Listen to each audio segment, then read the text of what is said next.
mu bintu rero uri kuzira n'imodoka yawe ya make irimo. imodoka yanjye ya make irimo. imodoka yawe ya make abantu bakurikirana imbuga utangiye kuzajya usuzugura abagabo hano muri Kigali bafite imodoka za miliyoni 15 we iPhone 13 wowe. Eko bro hari abantu baba bararakaye. Ntandusha amafaranga, ntandusha kugenda mu modoka nziza, ngenda mu modoka miliyoni 15 we akagenda mu modoka miliyoni 2. Yego rero there is main difference. nta nifunga kundusha. yashyizemo n'icyongereza. ufite ntandusha n'uburanga, ufite ntandusha n'uburanga mwana nuko ntiyemera njyewe ncisha make. Yego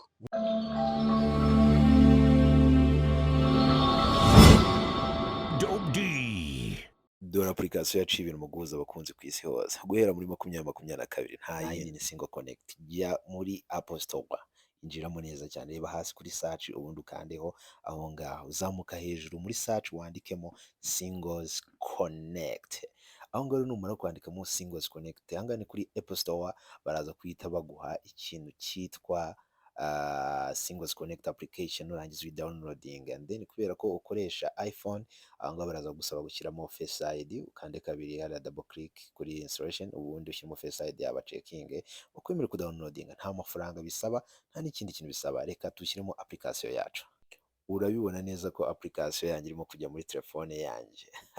Hano ngiye kwibonera umukunzi kuva ku isi hose hirya no hino. Imaze kujya muri urayifungura ubundi kuzuza ibisabwa imyirondoro yawe n'ibyo ukunda. Application yamaze kugera muri telefone yanjye, rero nawe ushaka kuyidownload ubundi kubonera umukunzi kuva ku isi hose na Singles Connect kuva kuri hejuru y'imyaka 18. Reka nongere ngwikaze kuri Dope D TV show. Njye urimo kubana ni DJ Didimani. Ahangaha nicaye ni muri Tapas Campus de Jeune Kacyiru. Ni ahantu heza cyane ho kuba warira show. Reka ngusabe utarakora subscribe ukore subscribe ku mana yanjye. Okay, utarakora subscribe please kora subscribe. Se kurimo guseka man. Nyakumaze kuri Nyakamaze. Boni imbogo za subscribe. Nawe udutemo karakanyishe. So guys, nkuko mubyumva rero niba utarakora subscribe please yikore. Ndetse wowe umeze neza, wowe utameze neza, Allah subhanahu wa Yesu baraza kubizamo, ariko umeze neza nawe reba hirya yawe mu nguni zose kugira ngo ube wagira uwo ugira umugisha ukamera neza byatara. Amakuru ni menshi kuvugwa hano hanze, Pazuro bizi ko birimo kuvuga byo ni byinshi. Noneho njyewe n'imodoka yanjye ya miliyoni 2 amaniga i Kigali yagize menshi miliyoni 1 tuve muri weekend y'umuriro aho weekend iyo muhungu yagize atya weekend iyo yari iryoshye. Niko abakobwa ngo hano hanze ngo baragusariye kuri miliyoni yawe imodoka y'umutuku. Imodoka yonyine ivana ikagigira Gisenyi umuntu akayibona akavuga ati Didima uyikuye Kigali. Noneho iriya modoka yo noneho shaho rwose aho ya modoka ariko irarenze kuko iriya modoka oya none ariko sha none numvishe yanarwaye, nta nubwo karimo kwihuta. Ugomba kuyikoresha kuko iriya modoka gasigaye kagenda gahoro. Umunsi umwe twagiye Gisenyi itararwara udepasa umugabo utwaye Hyundai aravuga ati c'est pas possible karito mama nyeto kuzamuka Shyorongi ukazajya ubona ka Hyundai bagataye hepfiriya ukabura akamodoka ijipe ya Hyundai ugasanga wayisize. Ntabwo kuba wicaye aho ngaho ukareba kuri iriya ntebe hasi ukabura akamodoka k'umutuku kakunyuze wicaye muri etaje. Mu bintu rero uri kuzira n'imodoka yawe ya make irimo. Imodoka yanjye ya make irimo. Imodoka yawe ya make abantu bakurikirana imbuga utangiye kuzajya usuzugura abagabo hano muri Kigali bafite imodoka za miliyoni 15 we iPhone 13 wowe. Eko bro hari abantu baba bararakaye. Iriya screenshot ariko mbabarire mu kiganiro tuze kwishyira mu screenshot ni thumbnail. Uyu munsi screenshot ni ukuvuga ni messages zifite part 1 na part 2. Hari part 1 hari part 2 hari part 3. Aho part 1 twabonye ati Didimani ntacyo ndusha umuntu tushiki. Umukobwa yaragira ati niyo naba nta kintu ngira bro. Ubabwiraga umukobwa ntabwo nakwemera gusuzugurwa bigezaho. Nkangisha Didimani njyewe Didimani se andusha amafaranga ahubwo ko namutemba njyewe. Niyo mpamvu rero ntukajye unamunkangisha kuko nta kintu na kimwe andusha. So ntandusha amafaranga, Yego. ntandusha kugenda mu modoka Yego, nziza, ngenda mu modoka miliyoni 15, Yego, we akagenda mu modoka miliyoni 2. Yego. Rero there is main difference. Nta nifunga kundusha. Yashyizemo n'icyongereza. Nta nifunga kundusha. En fait ufite ntandusha n'uburanga, ufite ntandusha n'uburanga mwana, nuko ntiyemera njyewe ncisha make. Yego. Niyo mbikubwiye kubera umujinya.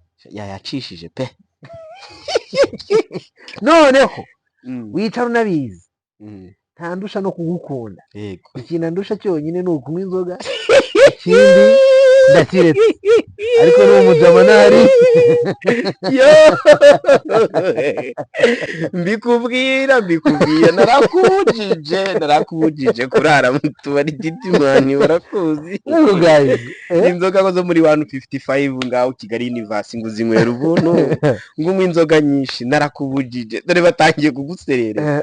Ariko uyu muntu ngacisha make yayacishije koko, yandika page 3 bazo ntago byoroshye. Ntago byoroshye, noneho hari indi message uvuga ati njyewe sinasabye Didimani kuko ni inshuti yanjye. Muri n'inshuti? Ni umujama wanjye.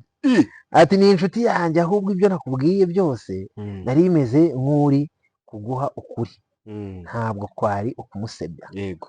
Kuko nawe hari ibyo azi ko tutahuriraho. Inshuti yawe ni umujama wanjye, nta kibi namuvuzeho. Kunywa inzoga se birarenze. Ashyiraho n'akabazo. Ikintu cyo kuvuga ko umurusha kunywa inzoga ntago birenze. Nyine ako kantu ntago karenze. Inshuti yawe rero uyu mujama ashobora kuba akunda cyane. Hari ahandi hantu abwira uyu mwana w'umukobwa ndibuza no kubabwiraho. Urumva ati nimfa Imana izabikubaza, gusa ndagukunda. Ushaka no kumwica? Oya, amara intambara y'iseri. Uwo musore ngo naramuka apfuye nyine ngo Imana izabibaze umwana w'abandi. Bivuze ngo uyu muhungu azicwa n'urukundo rw'uyu mukobwa cyane. Hari indi message nayo muri kiganiro n'undi buze. Ako umuntu ukacisha make ngaba numva yandika message nyinshi bya hatari yanditse, mu gihe icyo bakoze no kuma screenshot bambwira ati wantabaye, wahabwiye uyu musore ko rwose njyewe nta gahunda afitanye nawe. Dore ibintu none amaze kukuvugaho. Didima rero nge ndashaka kukubaza n'ubwo ingeri televiziyo yawe uwo mukobwa uri kurwanira ni muntu ki? Kuko ntabwo ndimo kurwana. Ntabwo uri kurwana kandi ubu bateje ibibazo. Ntabwo umuntu wese urwana bisanze mu bibazo ubu nyine natabaza ari umuntu wese uteza intambara. Ndi kubyumva nagaruka aba yarwanye. Oya pazo ngenda tabaza ribu, urumva ngenda tabaza ribu. Ribu se yiki ko tageze avuga kazagukubita kandi yashizemo ibintu byo gupfa. Yoze kari uzapfa ni wo uzapfa. Oya yashizemo ibintu byo gupfa ngewe, urumva muri aka kanya nakawe nabaza ribu ngavuga ni ribu urwego rw'igihugu rw'ubugenzacyaha aramutse agize ikibazo, aramutse umusore aramutse agize ikibazo bavuga ati wa muhungu imodoka y'umutuku sha baye nishinganishije ati ubundi butumwa buri hano aravuga ngo sheri ubu nibwo ubonye umwanya wo kunuka. Ibi bintu nakwandikiye ejo utangiye kubinukira nonaha. Si ukumusebya kuko ni umujama wanjye cyane, ahubwo nabikoze nko kuguha ukuri. Umwana aramubwira ati rero ntakura ahubwo wavuze ubusa. Umusore arangira nyamubwira ati ni wowe uzi ko ari ubusa, ariko kuraje komeza untuke gusa n'undi munsi. Ntugakine n'umutima w'umuntu ugukunda, uzajya ukina n'imitima y'abakubeshya, ariko ugukunda iyo umukinishije yanaguhemukira. Uyu muntu ariko afite n'iterabwoba pe, kuko mba mubwire rero uyu muntu yakavuze ibindi bintu byose ntazanye ibintu by'ubushobozi. Abantu bose bakurikiye iki kiganiro uretse n'ubushobozi, iyi message ndabona no kuyitinda yo kuvuga ngo afite ngo umwana umukunda, ndetse no kumukunda akongera ko yanaguhemukira. Buriya ngo umutima ugukunda wanaguhemukira. Ahangaha ni ukubwira uriya mwana w'umukobwa ati nutankunda njye hari n'ibindi bintu nakora kugira ngo unkunde. Ahangaha niho ndimo kukubwira ati ribu rwose tugomba gushyira muri iterabwoba. Sibyo urumva atari iterabwoba, ariko nizere ko ibintu atari scam. Aba bantu bahari, abantu barahari. Aba bantu niba bahari rero ibi bintu abantu barahari. The story ni iyi ngiyi rero.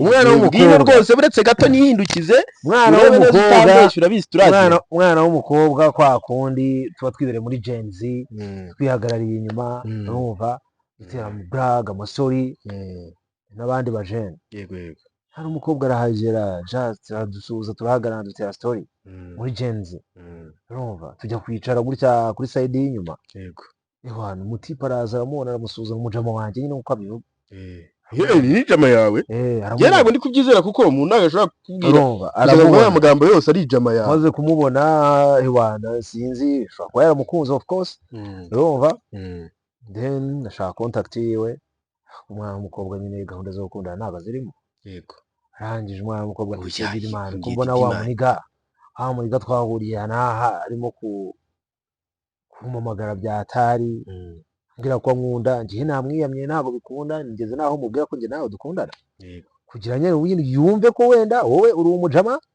wiwe urumva hazemo block code uretse gatoya uwo mutipe block code arayanga uretse gatoya uyu mwana w'umukobwa ni inshuti yawe umwana w'umukobwa ni inshuti yanjye inshuti yawe umwana w'umukobwa mwari muri kumwe umuhungu hariya byita kubenguka yaramubengutswe aramubenguka araza aramusuhuza hanyuma rero asaba akanimero asugora asaba nimero nyine nkuko wavuga ati uyu ni umuji ni umuji w'iji ukamuha mu w'inshuti ni umuji w'iji yanjye nuko rero atangira gutereta ariko noneho jama rero arangije abishyira ku rundi rwego arakunda pe arakunda urukundo ararumena ashaka kureba umukobwa urukundo ararumena maze kumena urukundo rwinshi cyane umwana w'umukobwa aramubwira ati rero njyewe ntabwo ibintu by'inkundo birimo of course njyewe namaze gufatwa njyewe mfite undi muntu dukundana undi ati ninde rero akaba undi ati ninde umwana w'umukobwa aratekereza aravuga ati reka mubwire Didimani kwa ko ari aba bro urumva kwa ko ari inshuti urumva kwa ko ari inshuti noneho ahita yumva ko nyine atatereta iki umudada w'inigaye ubu deja tayari umukobwa yazajya amuhamagara umukobwa ati sori gatoya nari ndi kuvugana na sheri yakongera kumuhamagara ati ndahuze jama afite umwanya ryari aho ngaho avugana na sheri yaka appointment nk'Igihumbi na 800 apanga amaploti nk'Igihumbi na 800 urumva ariko biranga bifata ubusa urumva none tipe rero agera aho ngaho umwana w'umukobwa aramubwira ati koze guys niyo nkubwiye ko nkunda na kana kajama nyine urumva umujinya azamuka nkuko muri mwabibonye aho ngaho kuri screen of course ndazishyiraho urumva nkuko mwabibonye jama arangije ararakara nyine to tangira kumuhukuza bari kumubwiza ukuri tipe amubwira uburyo afite uburanga bwiza kundusha yambara neza kundusha agenda mu modoka miliyoni 15 njye ngenda mu modoka miliyoni 2 inshuti yawe the guy none se ubwo iyo nshuti yawe mwasohotse wenda mwagendanye ntabwo ngiye ikintu cyanyishe ndimo no gutekerezaho iyo umujama ajya kwiyemera nyine akanibagirwa akanasebya mugenzi we ahubwo nyine icyo nibuka cyo nuko tuva muri Gen Z twagiye muri after party urumva mbere yuko dutaha yagiye mu modoka yanjye yego iyo modoka yawe ya miliyoni ebyiri mwana wiga iyo ya 15 se yari irihe yari yanyweye akoreka babwizi ngo bagire n'inama Didimani namutwara muki abahungu ko bagira inama reka nkwereke message ambwira ati uwo mwanya urimo aho ngaho mbere yuko unyereka message ngiye kangira inama witonze nkwereka message ko mujya nujya no gusebya ntuzasebye imodoka yaguhaye lift ukabyara witonze nkwereke message imodoka ya Didimani yajyanye kwa muganga yajyanye abantu Igisenyi witonze nkwereke y'abantu lifuti witonze nkwereke man ukaza udutebereza imodoka sha imodoka isiga Hyundai we muri Shyorongi wowe oya abahungu babyuvireho gutereta umukobwa cyangwa se kumutsindira ntago ari ugusebya umukompetita wawe reba hano ahangaha umujama arimo kumubwira ati Didimani sinzi nimba message ibuze kubigaragara neza kuri kamera se yagaragara baza kwishyiraho ni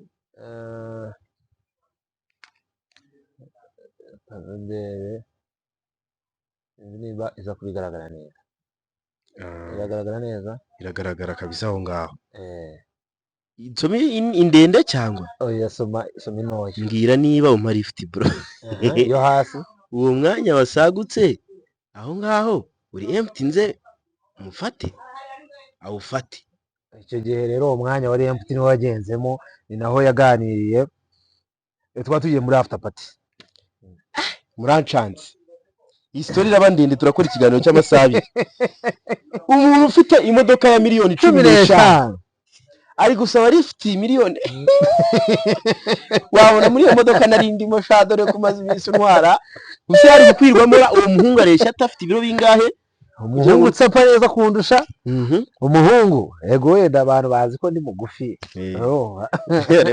ndi na gatonya, ariko umuhungu utsapa neza kundusha, ufite imodoka miliyoni 15, mwiza ukurusha uburanga, kundusha uburanga, karaka akantu k'uburanga.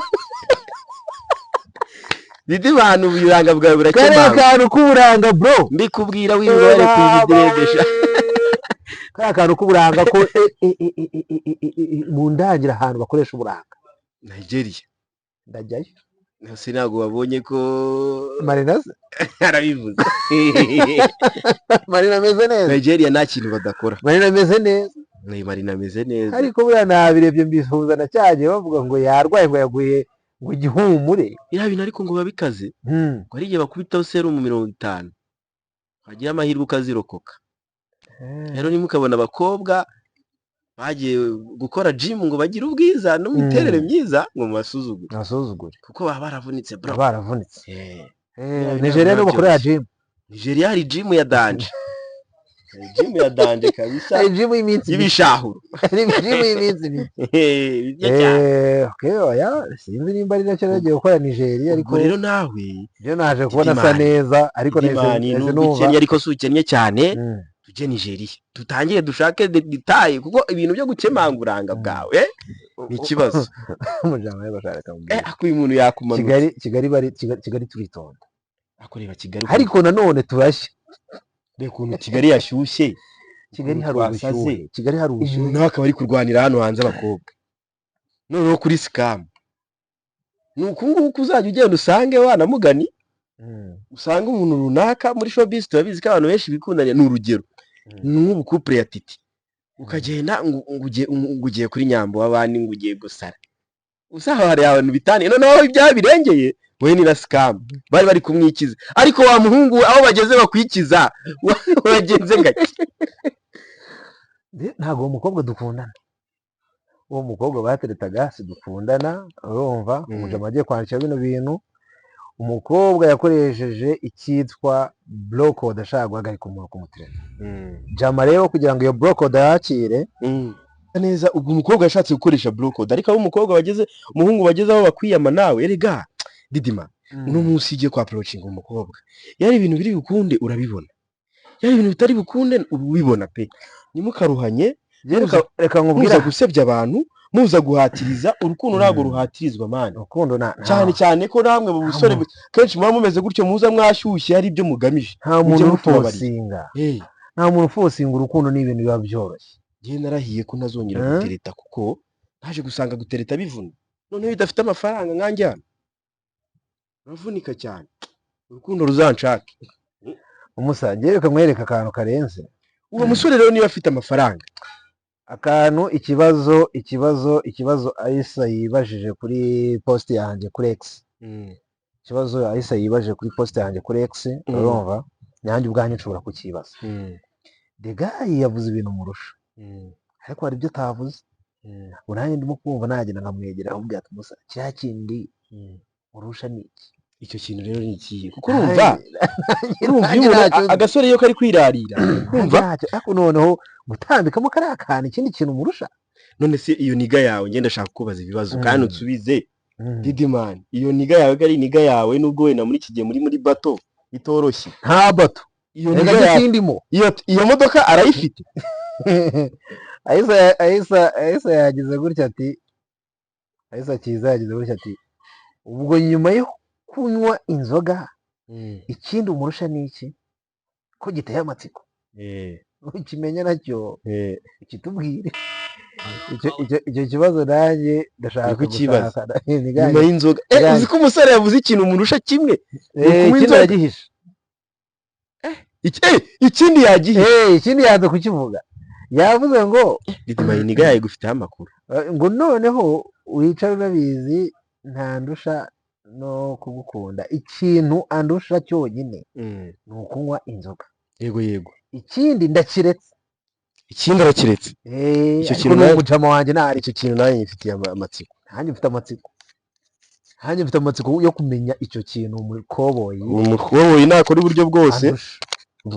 uburyo bwose icyo kintu kitugereho kuko turi kugishaka icyo kintu turi kugishaka ikintu Ridimana kurusha kindi wahishe ikindi waretse icyo kintu turagishaka cyane pe reka mwibwire downloading application ya Singles Connect nimba wifuza rero kuba wabona umukunzi uvuye hirya no hino ku isi ni kuri Singles Connect wowe ikintu ukora ni ukudownloadinga application gusa ukayishyira muri telefone yawe ukoresha Android ukoresha iPhone application hose urasangaho kuri Apple Store ndetse kuri App Store ndetse na Play Store aho hose rero ushobora gusangaho application ya Singles Connect 2022. By the way ngeragiye kuri Singles Connect ejo bundi birangiye nakuze mfite inzozi zo kuzagira umugore w'umuzungu asanzeho n'abazungu uramacinga ngo ndi kwiga icyongereza by the way nakumvise wakavuze kuko urumva nagiyeho ncangariye abantu bavuga icyespanyo igifaransa urumva Singles Connect ifite none n'ukuntu umuntu areshya ibirafite ibyo akunda niba w'inzoga niba mwita ibyo byose babiri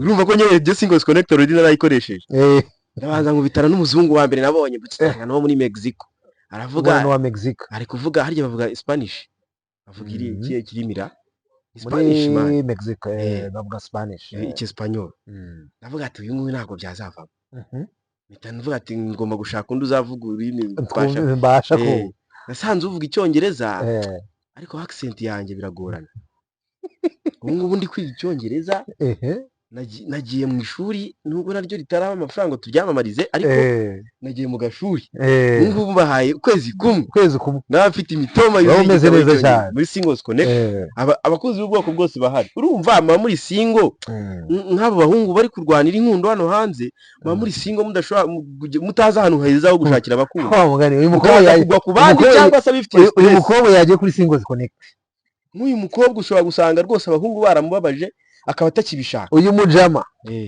yagiye kuri Singles Connect akuramukunda pe ni niga yawe umugira inama yo kujya ahantu yakura umukunzi akajya kwanduranya atarimo kwanduranya umva mukorewe ari kwanduranya nareke kwanduranya downloading application ya Singles Connect biraza koroha cyangwa se Play Store biraza koroha hari abanyarwanda abarundi abantu bo muri Kenya aba diaspora hari abazungu ubwoko bwose abantu mu nkunda mu mura hafi abantu banje ku kintu kijyanye no kuberwa no gutsapa n'icyangwe mu ndwaneho hakuva hari abahungu benshi bakwambye Yangs ni inshuti yawe Yangs ntago mbi birego ndegwa Yangs designer ni inshuti Yangs design we mbwira nkuhamagaye kanga Yangs nkuhamagaye kanga Yangs uje kwa wa muniga bakogoshe clipper zone buranga wa muniga wa muniga uje kwa wa mukobwa wo kuri TikTok bita nuza iyo sura yawe bagafinyore bakore bya bintu babanze bagakoreho neza ureke gusa nabi n'abandi wari ufiteho gahunda atakutera icyizere ukabyara wakijugunyesha ariko icyo kintu atavuze icyo kintu wakijugunye mana ya uzi kintu ngundira abanyarwanda se abanyarwanda bakunda gukora ubushakashatsi icyo kintu atavuze urumva abantu bikundira abantu ndagishaka icyo kintu rero utavuze baraje bakiguhigemo mu minsi mike turakimenya ikintu kindi murusha bakimbwira ariko man reka nigaruke kuri Yangs urumva ikirego mfite uri niga yanjye rwose ndwanaho nje nambara cyangwa kimeze neza agiye ahantu yambara ibintu byiza jya unyambika neza bro no muri quartier jya unyambika neza rwose urumva icyo kibazo ndagifite ariko imyambarire ntabwo yabeshye Timana narakubonye ukoresha interview Bruce Melody abandi bana bagiye bambaye costume ikibazo cyanyu murakennye yari yambaye costume y'umukara kagatuza abandi bana nk'aba DJ Flix bambaye dukanzu tumeze uko buri muntu wese yambariye ikirori njye nambaye njya kubona mbona yambaye urukote sha ntazi ngo nurwaye sha ufite ama micro dede nugaragara ntago babeshye zikuri hose oya nukuvuga ngo ntacyo wari utwaye pe ariko urumva ukompeye ku biro byari biba uzi ko byakubaye wagira ngo bari bagutunguye barakubwira ati ngwino urumva rero uwo muhungu icyo rwose nanjye ndamushyigikiye icyo yangisi rwose agukize ubuzima bwanjye bwose nabayeho nibwo bwa mbere numvise umujama wamubwira ati sha nta nubwo adusha kwambara neza cyane pe umusa ni umwe mu bantu bambara nubwo bitagaragara ariko ndambara pe cyane nambara neza mu buryo bushoboka nubwo bitagaragara mu buryo bwawe wambara ibintu mu buryo bushobotse urumva ariko nubwo bitagaragara ntabwo umuntu yakabaye abigenderaho akajya ku nteta mani akibutsa umuntu ko n'ubundi ndi nakavagara ariko abahungu mwese mujya gutereta mwitwaje excuse z'abandi bantu z'abakompetita banyu sibyo ko Didimani yidekara akavuga ati je ntabwo ndi muri competition n'umuntu n'umwe nongere mbisubiremo ikindi kandi inama nagira uriya musore rwose niba koko ushaka gukompeta ukabyarawe nta competition ndimo okay niba ashaka gutsindira umukobwa ntago ari uko bikorwa pe si uko bikorwa wihangane Didima wihangane gusa uyu muntu ibi bintu yakoze ntazanabyongere n'abandi babyigireho tuve muri blague ibintu byo kugenda ukanga umuntu uzanamo ibingo byo gupfa womenyanye n'umukobwa ndaza kubaha n'izindi screenshot ndazifite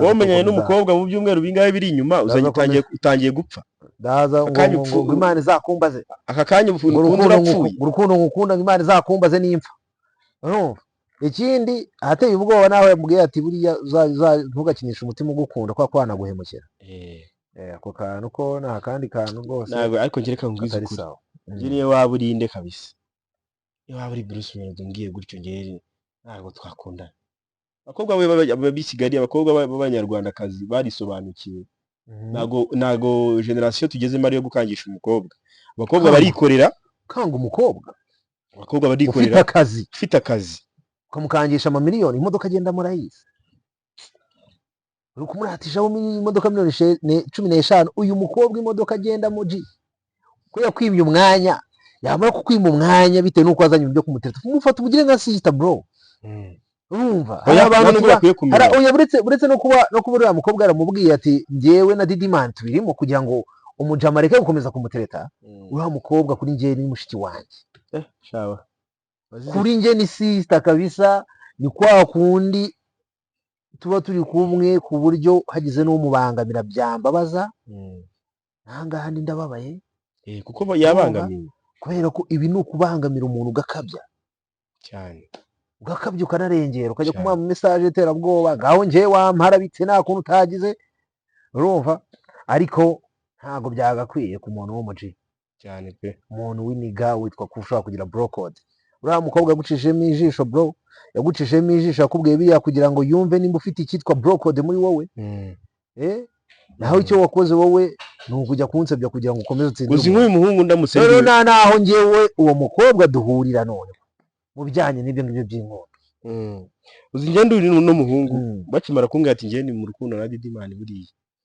ngaho ke mumbabariye wenda kuza kwinteraputinga ariko njyewe nari naragukunda ariko munyihanganire niba mwaratwawe ngo kanihangana ibyiyumviro byanjye mbyigumanire umukobwa aho ngaho ashobora no guhindura ibitekerezo ariko rega umuntu rimwe na rimwe aba ari no kukugerageza bro ntabwo ari ngombwa ngo we nguze ngo wisaza yasazeho ya ibyo bintu si byo inyemerere n'izo nkuru tuzisimbuka ubwo abantu baza kubashyiraho ama screenshot abumva bumvishe abantu baduhe ibitekerezo muri comments ukuntu babyumva ariko twe byari ibyo tubivuzeho reka dukomeze n'inkuru ziri kugera zitrendinga hano mu gihugu no hanze yacyo umuntu bita Bruce Melody ahantu hitwa muri Ottawa yakubise show y'umuriro wa dance show zikomeje kugenda neza ibintu ni sawa cyane Bruce Melody yakoze igitaramo cyiza kimeze neza bya hatari ndetse baje no kumuha isaha yo mu bwoko bwa Rolex igura amadolari hafi 25,000 by'idolari muri miliyoni hafi 25 z'amanyarwanda zirenga ni hafi 30 abahanzi barahirwa miliyoni 30 zirenga z'amanyarwanda bamuhaye isaha imeze neza bya hatari urumva rero ko n'izindi show afite bizaba ari ibicika muri kiriya gihugu ahambere hari muri Ottawa katugereze n'ahandi show yagenze neza cyane ya promotinzwe n'abantu bakomeye dushimira cyane Dumba ndetse na Godfather babikoze cyane tuba turi kumwe ku ma live ya TikTok nawe warakoze Didimani kuko Bruce Melody mwarahamubereye twagerageje gukora tubibutsa ko twebwe uyu ibishoboka. muntu avuye mu gihugu umusitari wacu umuhanzi twemera umuhanzi igenda akinga nka number 1 kuko niwe muhanzi mu Rwanda Niwe muhanzi internationally uzwi international. ukora cyane ufite imiziki myiza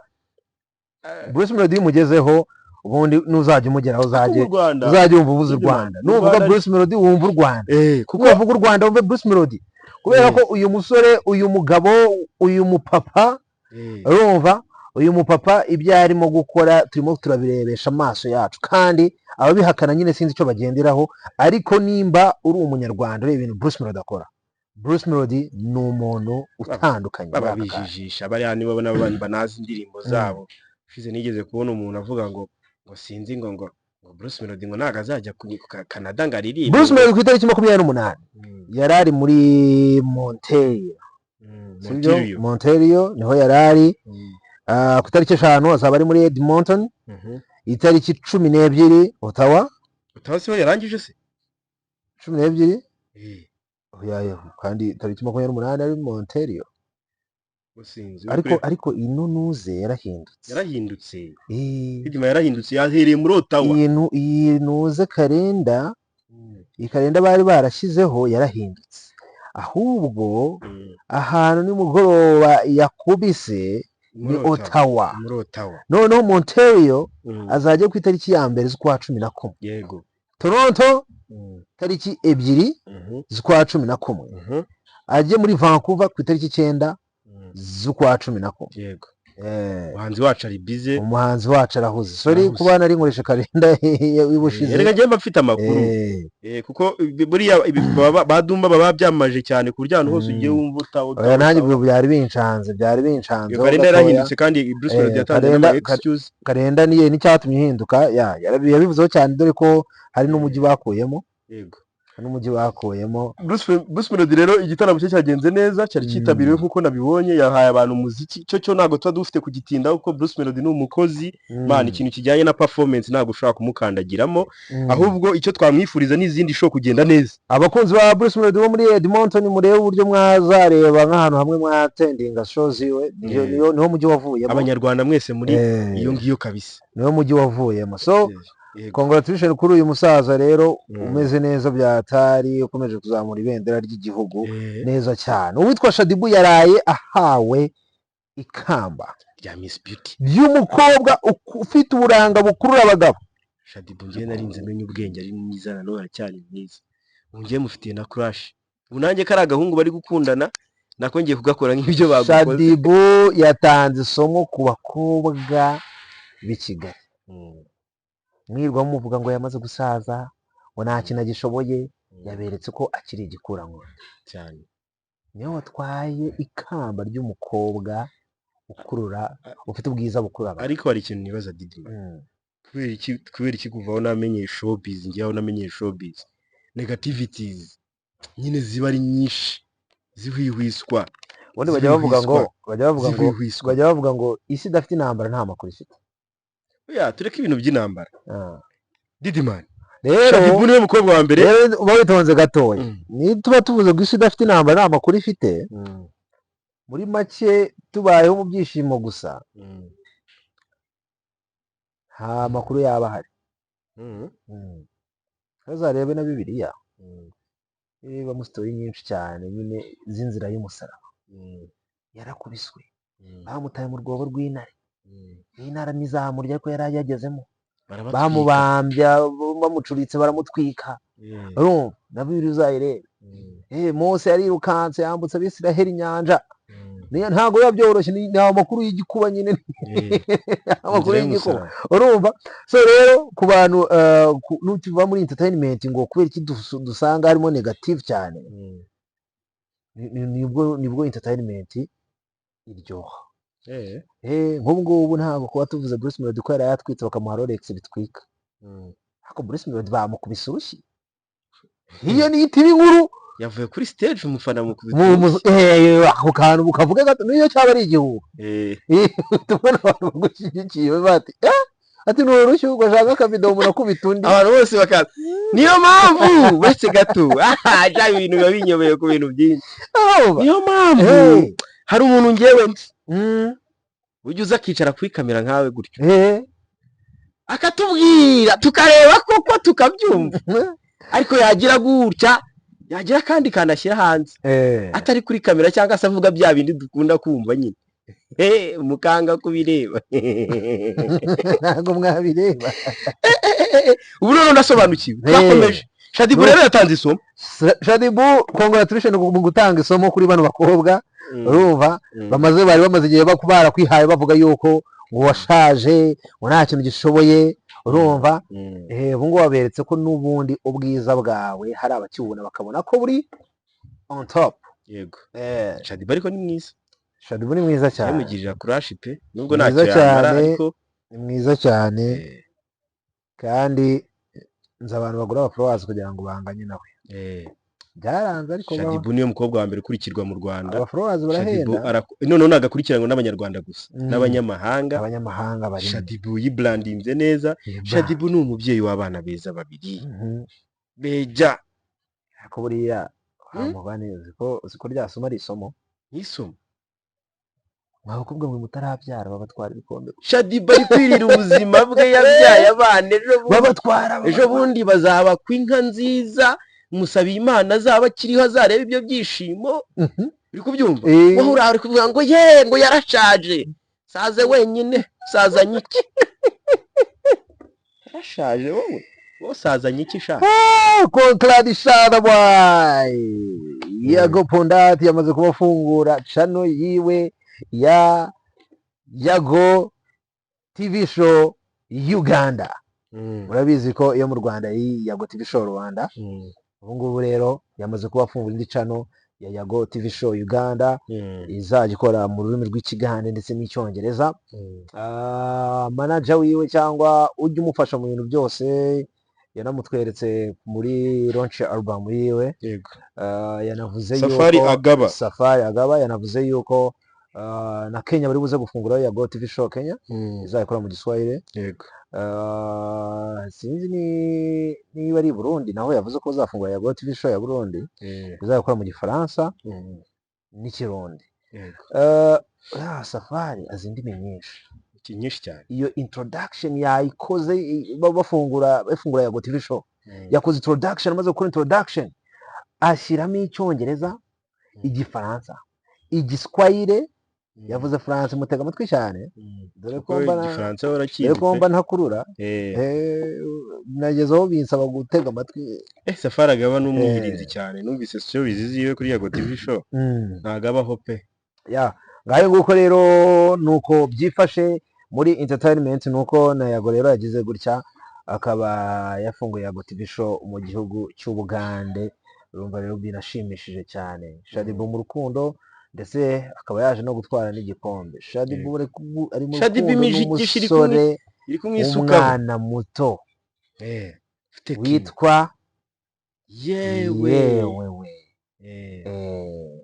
yewe rero ubu yewe niwe uri mu rukundo na Shadibu ibintu bimeze neza njye nigeze kuba ndi kuri live ya TikTok Drizzy azamuka live anyereka ahantu ahagaze muri apartment abantu barimo burya amasho tayari uwo muri live mu gihe afungura kamera gatoya nabonye umuntu atambukamo Shadibu rero video yaje gusohoka nyuma Drizzy ahagaze hasi niyibyemeza Drizzy ahagaze hasi arimo kamera abantu muri apartment hejuru urumva amakuru twamaze kuyabona kare cyane ariko nabanje kugira ngo ni kwa kundi kwa show nyine bisanzwe ariko twaje kubona ko ibya bintu biri seriye ubona ko bya bintu biri seriye kandi twebwe turi hano kugira ngo celebrating urukundo tunarushyigikire turabishimiye turabishyigikire yewe nawe agiye kujya kuri liste y'abantu bagiye kureba ibintu atunze batangire bakompete nawe kuko Shadibu bwiza afite rwose n'abantu bamushagaye Shadibu hasa yakire message ubwira ati yewe nta kamodoka agira ntako afite ntabwo kagenda yewe we uragowe Didimana ari kubizira amanega Kigali yarakaniye Didimana ari kubizira ku modoka y'umutuku yewe we uragowe pe amanega Kigali yarakaniye gaze reka ducumbikira aha rero namwe makuru update agiye atandukanye tuba tugenda tugarukaho ariko nanone basore b'i Kigali mwiteho mwisubireho mwicare mwige dushaka amafaranga mureke gutuma abakobwa bakomeza kwita umusore w'i Kigali yego hafi simwe birambabaza inshuro nyinshi cyane bagize gute batwise imbwa Eh, ariko njye ndi n'imbwa eh, ndabyemera njye buriya abakomediye twese batwita imbwa kandi njye ndi umukomediye nta kibazo. ariko Rwose kwitwa ariko imbwa buri gihe mutu abahungu b'i Kigali ni imbwa ya basi babivuga atari byo, babivuga atari byo, ariko rero wishyira mu bikorwa ububwa. Wa musore wishyira mu hari bikorwa, geste erega wikora kamubwire ibikorwa Didima by'ububwa. Didima urabona nk'ibyo ngibyo. n'urugero nk'uyu mukobwa iyo muza kuba mukundana uriya mutipe ukurusha ubutunzi akamujyana aho ngaho aba anyemeje kuko nanjye byambayeho baramugutwaye, baramujyana bagutwaye umukunzi, baramujyana cyane usigara aho ngaho. ndatuza ndaniyakira kubera iki bandushije ibyo nafite Bamutwarishije iki ariko rero? ntabwo bigeze bagenda None bansebya wowe wamutwarishije iki? oya sinakubeshya ariko njye nagiye kubona mbona ibintu birikoze umuntu aramujyanye bivuze ngo hari ibintu njye ntari nshoboye Mujama wagutwaye umwana. ariko njyewe ntabwo yigeze agenda ansebya rero abasore b'i Kigali gusebanya si byiza mwisubireho kuko nk'uyu mukobwa nta kintu cyane cyamugiye mu mutwe amafaranga yose waba utunze ubutunzi bwose waba ufite uko waba utekereza kose yabonye kuri imbwa kandi koko genda bivuze wisubireho kuko wagaragaye nkayo kutese ugenda usebya umuhungu mugenzi wawe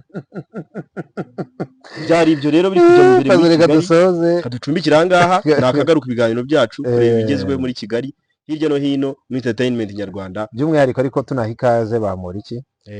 Bamporiki yatashye twabyishimiye cyane uriya musaza w'ikinyarwanda uriya mugabo w'ikinyarwanda cyinshi pe ndamukunda cyane w'ikinyarwanda cyinshi dushimira nawe wadushyigikiye mu kwitwa amadebe.